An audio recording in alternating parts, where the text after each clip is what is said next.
Welcome to the Get Out of Teaching podcast, presented by Larksong Enterprises. I'm your host, Elizabeth Diacos.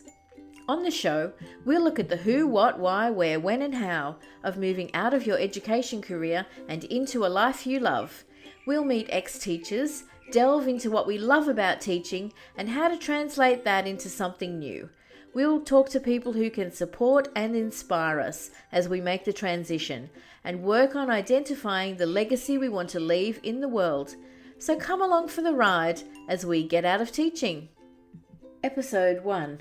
So welcome to the Get Out of Teaching podcast. My name is not Elizabeth Diacos. My name is Brett Jarman. I'm the executive producer of Experts on Air. And for this particular episode, this is episode 1 of the Get Out of Teaching podcast, I am going to be interviewing Elizabeth, and then I'll hand over the reins to her for the ongoing episodes. So welcome to your podcast, Elizabeth. Thanks, Brett. Thanks for hosting today. That's all right. My pleasure. It's always a joy for me to, number one, to have new people launching on our podcast network, but also to dig into their story. It's like, I love variety, and I get to find out so many things about fields that I've got absolutely no knowledge about. So so it's a joy for me. So your podcast is called Get Out of Teaching, and which is pretty self-explanatory. So just very briefly explain why it's called Get Out of Teaching and what it is that you do. Yeah, sure. So it's called Get Out of Teaching because essentially I help teachers to get out of teaching if they want to transition from their education career into a new career. That's what I do. I'm a coach for teachers who want to get out of teaching, and it's kind of like, what's in the can is on the lid. So that's why it's called Get Out of Teaching. Fair enough. It amazes me all the different niches that have come out for in the coaching arena over the past 10 or 20 years. And if you'd asked me 20 years ago there would be such a thing as a Get Out of Teaching coach, I would have thought you were nuts. But now it's the way in which coaching has evolved. All of these things have come up, which is absolutely perfect.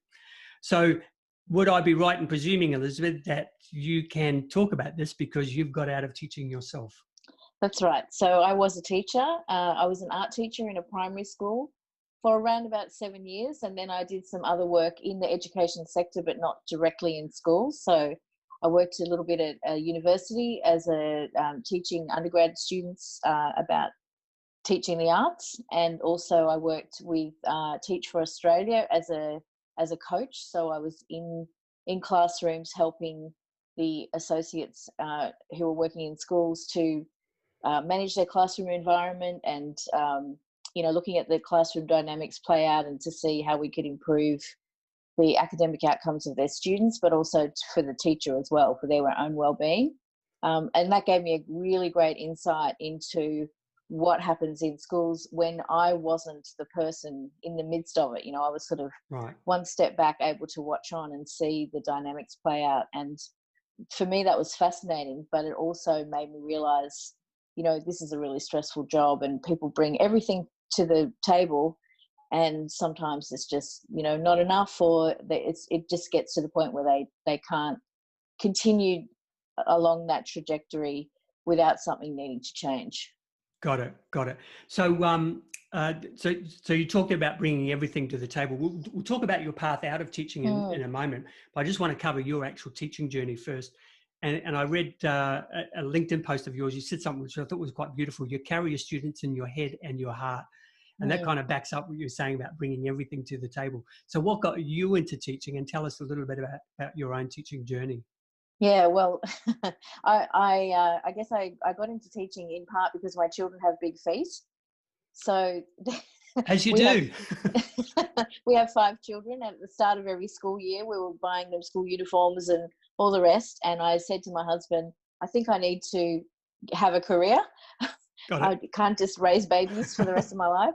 And so I actually went and studied fine art. So I already had an undergrad degree before that, but I went and studied fine art and did printmaking at VCA, which I really loved. And I came out of that thinking, I think my ideal job would be an art teacher in a primary school, because you get to see the kids in their wonder and the awe at the world and the way the world works, and you help them to, create artwork that brings out their own understanding of the world, or their observations of the world, and express themselves in that way. And so I was so excited to be able to do that. So I actually finished my art degree, did a teaching qualification, and on the last day of that, when everyone else went off to the pub, I took my resume up to a local primary school and arranged to have an interview. So I was like so keen.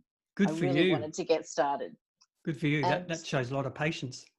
yeah, well, yeah, it did take a while to get all that to happen, but the benefit of that was it really fitted in with the family, obviously, because school holidays and all that. But it was more than that for me. I was able to share what I knew from raising my own children with my students.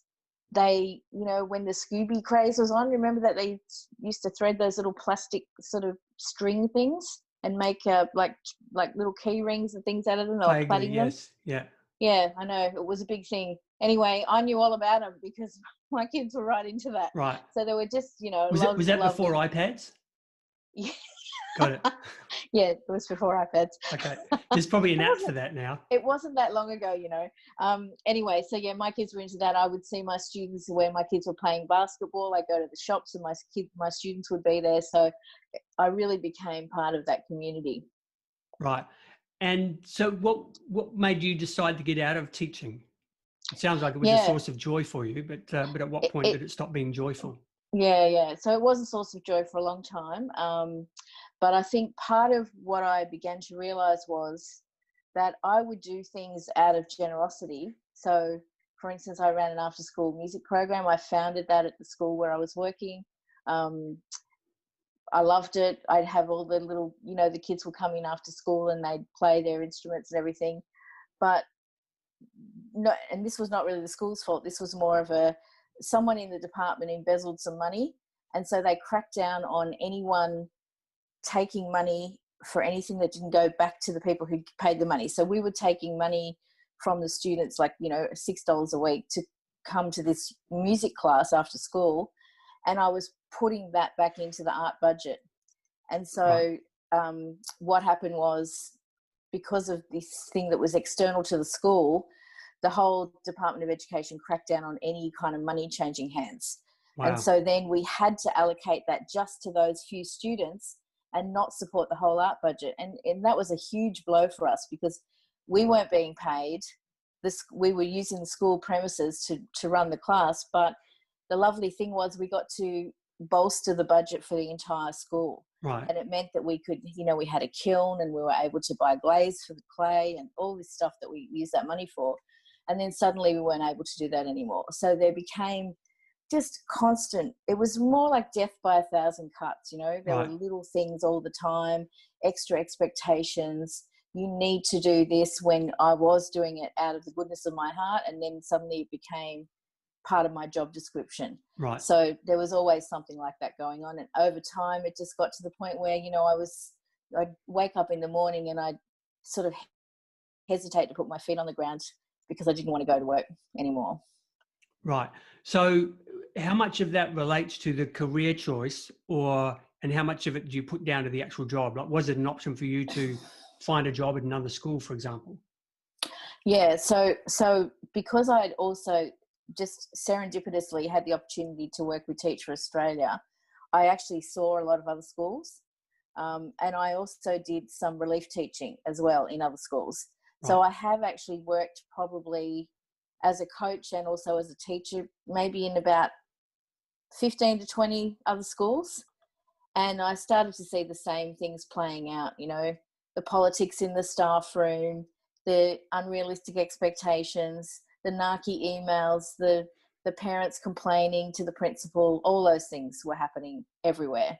And in fact, because I'm in a whole lot of teacher groups on Facebook now, I can see that those things are actually playing out worldwide, not just in Australia. So it became really clear to me that for me, because I was sort of losing my passion for it, and I could see that in order to do that job well, you really do need to be passionate. I felt anyway that I couldn't just show up half-heartedly at work and teach children.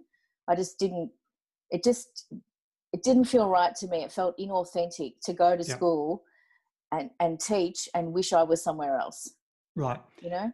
And so when you did decide to leave, what was your thought process and your conclusion insofar as, okay, where to next? Like what shall I try next Oh, after yeah. teaching? So you know how they have those pictures like of a tangle of wool or something? That's what Yes. my thought process was like. It was very sort of loopy, you know, it wasn't a straight path. So on my way, as I started to think about what I could do to exit, I did a Master of Applied Positive Psychology at Melbourne Uni, As you where do. I found my tribe. I really loved that. And that sort of opened me up to positive psychology and just all of the research around that about grit and determination and vulnerability and you name it, it's in there. So I really enjoyed that study. In that course, we did a little bit of coaching. We had a small project to do where we worked with an undergrad student, and I just loved it. And I had another colleague who really loved it as well. And she said to me, why don't we go and do some more coaching, like go and learn how to do this properly. So she did some research, got us on board so that we both went off to Swinburne together and did, it was 4 units. So it was a postgraduate qualification in coaching. And that was really actually quite hard work. A lot of, intensive coaching conversations. The lecturer would listen in on them and give us feedback, and we had to coach each other, and it was, a lot of practice. When I finished doing that, that was around the time that I decided to leave. So I had this really hard conversation with my husband about, I don't want to go back. And he said, okay. And so then I just started practicing coaching on anyone who'd let me, until I was able to sort of start to grow what I'm doing now. Right. It's fascinating. So what was your biggest fear about leaving teaching, and how did you overcome that? Oh, there were so many things. I mean, part of it was more not so much fear as grief that I devoted all this time and energy into something that I thought I would love it. I thought this is it. This is going to be my career for the rest of my life. And, like I said to you at the start of this conversation, I thought it was going to be my dream job to be an art teacher in a primary school. I couldn't think of anything better. Mm-hmm. And so there was grief around that. There was grief at the waste of time and money and study and the HECS debt and, the student loan debt. But what was the question? The question was, what was your biggest fear about leaving teaching, and how did you overcome it? Yeah, so my fear probably was really, we finally starting to get established financially. I'm earning pretty good money, and I'm going to now put the burden back onto my husband to pick up the reins again and be the sole breadwinner while I, find my feet as a coach.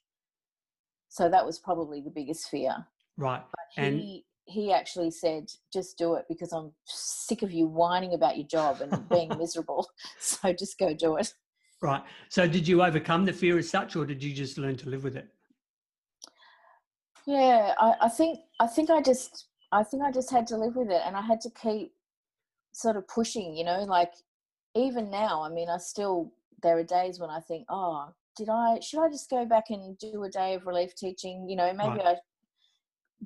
But then I remind myself that this is actually what I'm doing now still allows me to be creative in a different way. And so I'm fulfilling that need for myself, and that my desire to sort of share that with the world. Mm-hmm. And so yeah, I feel like I just keep pushing. Right. Okay. So at the time that you left teaching, I don't know if there were other people doing coaching teachers how to get out of teaching, but how much of a difference would it have made for you if you'd had a coach through that process, do you think? Oh my gosh, it would have been so good. If I had been doing what I'm doing now, I would have hired myself. Right. Okay. It's a good endorsement. There wasn't anyone. I did take my resume to an HR person, a friend of a friend, and she looked over it and helped me tweak that. I went to a career coach, but I don't think anyone really understood, firstly, what my skill set was as a teacher and what a broad range of skills I had developed in that time as working as a teacher. But also they didn't get what it was like to leave something which was almost like a calling. Yeah. So I'd had to walk away from this thing that I was really passionate about and I'd really loved. And like I said before, the grief of that, and also the fear that maybe this is all I can do. And so, yeah, there were sort of many things at play. And I talk to a lot of teachers who say, I just don't know what else I can do. And if you could help me work that out, I would be so relieved. Right. So there's this real sort of sense of they're just not sure what's next. Got it. So, so things have changed since you and I were a child, Elizabeth. Like back when we left school, a career was a career and you were pretty much in it for life. And that would have been especially so for teachers. Whereas nowadays, like most people, they go through 4 or 5 different careers. Yeah. Have teachers been, are teachers sort of adopting that mode more now, or are they getting out of teaching simply because, so are they getting out of teaching because it's run its course and it's time to try something else, or are they getting out just because it's too hard? Yeah. So I think, well, first of all, quite a number of teachers have gone from school to university back to school. So they've actually been in those institutions and for their entire, sort of sentient lifespan, like while they sort of were, conscious, they've been in some kind of institution. So they're used to that environment where everything's like dictated and structured and, you're told when you can eat and drink and go to the toilet and all those things. Yep. So for some teachers, that's a reality. And so then that's really hard to imagine a different, doing something different. But I think a lot of teachers, the motivation for the ones who want to leave, the motivation is really about the pressure of the workload. Right. Yeah. Okay. So they're desperate to get out and they're overwhelmed, they're burnt out, they're exhausted, and but they're also terrified because they don't know what they could do and they don't know how they can replace their income. Got it. Fair enough.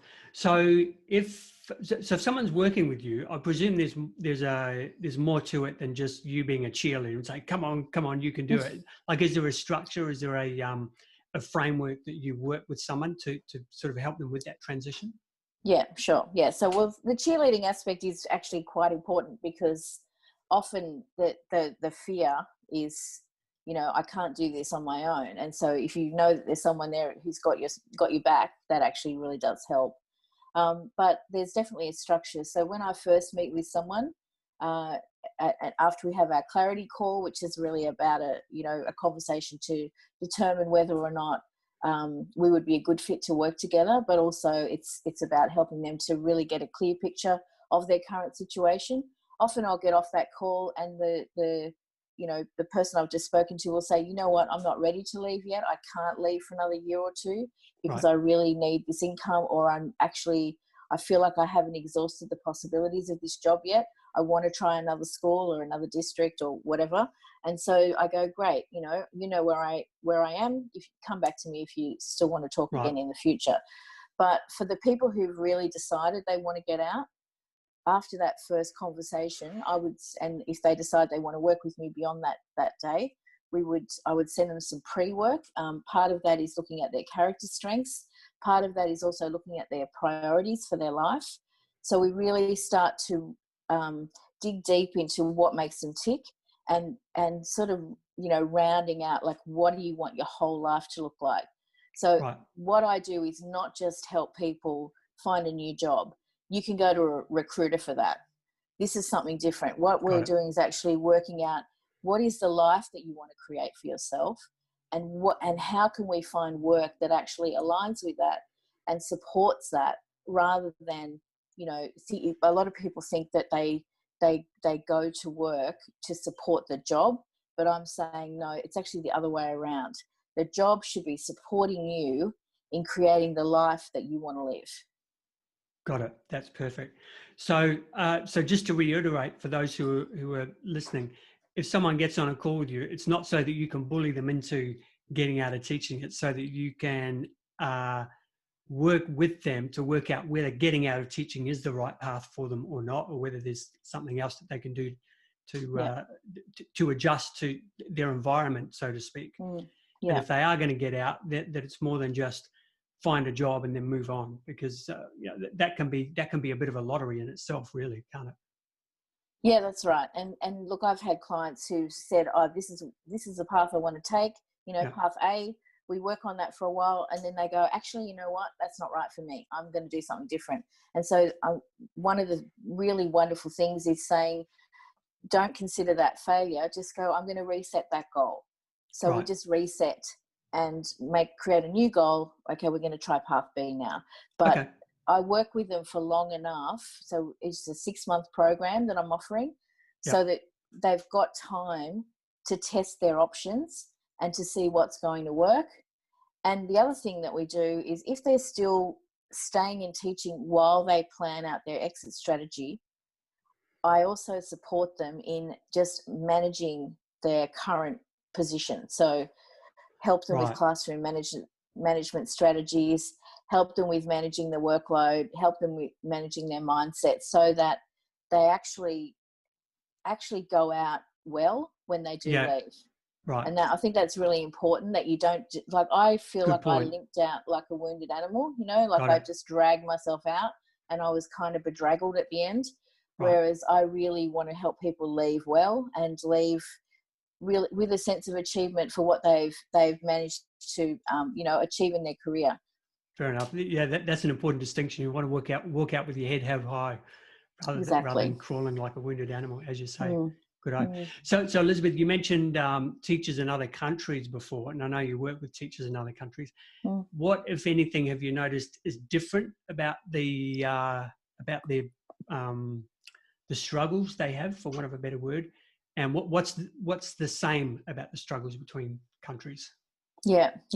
So I have a few clients in the US, and what I've noticed is across the states there is huge pay disparity. So I've talked to people who are on 25 or 30,000 a year, and others who are on 120 US dollars. Right. So that's the difference is that some of the people who say, like, I want to travel or something, they literally can't even afford to go and buy a passport. and then there are the others who have a much higher cost of living, but are actually like players on the world stage financially, I mean. So there's those differences. I think that's what I've noticed, particularly with the US. There's a bit of that here in Australia, but it's not as marked. So one of the things is then that means that in some cases, if people are living hand to mouth, they're really not in a position to leave their job until they've got something else worked out. And they may not even be in a position to pay to get some help. So, if you're literally, living paycheck to paycheck, that makes it really difficult. And I've talked to people who just say, I can't work with you because I can't even buy groceries. I'm like, okay, well, that makes it really hard. So in that case, when I talk to someone like that, I will say to them, okay, I just want you to start doing something differently every week. Like, try a new thing. Go a different way to work. Just do something different, because making those changes are what creates opportunities. So if you're in a situation where you can't, move forward, you have to do something different, because what you've always done has got you to where you are now. Right. So in order to go somewhere else, you have to change that behavior. Right. And if I remember rightly, you have a Facebook group that people can join, where they can, which is a community, I guess, of others. Yeah, that's right. I've got a fantastic community of around about, at the time this is being recorded, it's about 2,000 people. Right. All want to get out of teaching. It's a really supportive community. People share resources in there. They ask questions. I am active in that group, so I try to get in and answer people's questions, help them.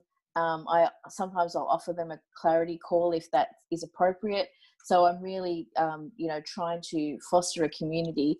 One of the main things people say when they join that group is, thank you for providing a safe space for us, because they feel like there are other groups where they can't really speak freely because their colleagues might be in there or their boss might be in there. Right. But in that space, they feel safe to speak freely. Right. Well, that's good. That's important. Mm. Very good. So, so Elizabeth, obviously the podcast is a new resource that you're sort of putting out there for your community. What do you hope to achieve with it? I think for me, the thing that I really want to do is allow people to tell their stories. So I want to connect with teachers who would like to share their story of their transition out of education into something new. And I think part of the problem with a lot of teachers who want to leave but don't is that they think it's not possible. Right. And so I want those stories of the people who did make it possible to be told, you know, so to share those stories. Right. And just something else you mentioned earlier, Brett, sometimes people don't want to leave, not because, not so much, you know, because they're afraid, but just because of the financial side of it, that often if they are on a good income, they're like golden handcuffs, you know, they're keeping them in the job when really they'd like to leave.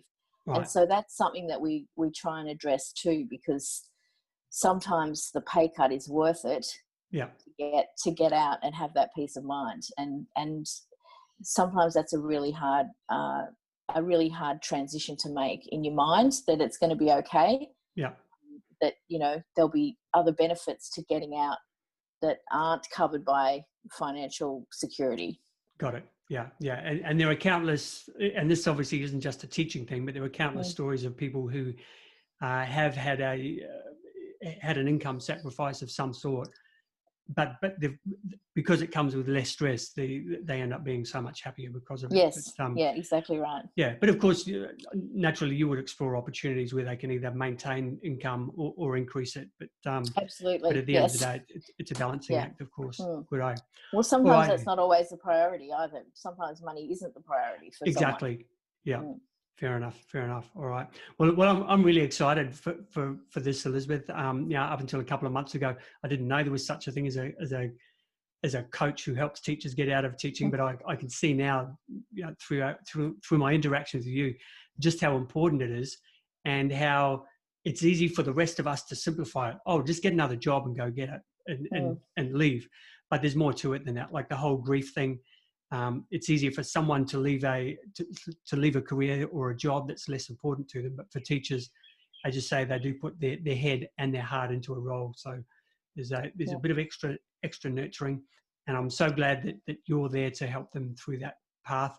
You've got your podcast and your Facebook group. So we'll just give people a little call to action. So I guess the best place to send people would be larksong.com.au/podcast. They go there, that's where they'll find the podcast, their subscription options, so they can get some more of those stories that you're promising that are coming down the track. And also there's a link to the Facebook group, as I recall, yeah? Yes, that's right. So I'll put that on there as well. And no doubt on the site there's somewhere they can book one of those clarity calls that you were talking about. And absolutely, there's a button for that too. Okay. And that the clarity call is free, is that right? Yeah, that's right. A 90-minute call, so it's quite long, but it's enough time to really dig down deep into your current situation, and then to look at what you really want from your future. Right. And I've tried to do it in less time than that, but that's how long it takes. Okay. So, yeah. Well, that's a really generous investment from you, and again, that shows your commitment to the people that you want to work with. So, any closing comments from you, Elizabeth, before we wrap this up? Oh, look, I think if someone wants to talk to me about getting out of teaching, there's lots of different ways to find me. I definitely come up on Google, but if you're afraid to do it and there's something holding you back, I really invite you to come and have a clarity call with me, because that can often be the catalyst for making that positive change in your life. And for me, what I get out of it is I get to help people co-create with people a positive future. And so I get to be the art teacher in a different way, which is sculpting lives instead of clay. Oh, wow. And I love that. That's a beautiful way to look at it. Fantastic. All right. So thank you again, Elizabeth, and welcome again to the Experts on Air podcast network. Glad to have you on board, and excited about what's coming ahead. Thanks. Thanks, Brett. You've been listening to the Get Out of Teaching podcast, presented by Larksong Enterprises with your host, Elizabeth Diacos. Do you know someone else who could benefit from hearing more stories of hope and transition from teachers all around the world? Please take a moment to share this and other episodes via your podcast app. Each share helps me reach listeners just like you who can benefit from this content. The Get Out of Teaching podcast is proud to be part of the Experts on Air podcast network. For show notes and other resources, please visit larksong.com.au/podcast.